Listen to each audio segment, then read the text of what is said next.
Schwabangin sedang ya ke kubor, ni kerpat ipi ki nongpek, ban subscribe ya ke ni ke channel, ban klik ya notification bell, bapin yo kloy ki kubor na ke jela.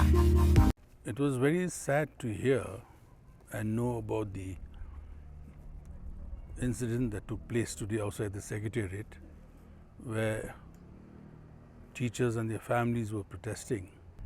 And I feel that the government should have behaved or acted in a more humane manner in dealing with such situations, especially where the families of the teachers were also present.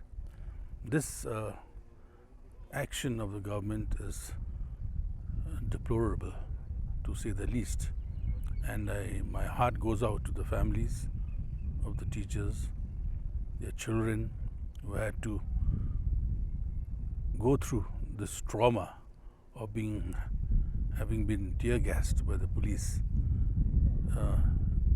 for a cause that was totally called for in their favor.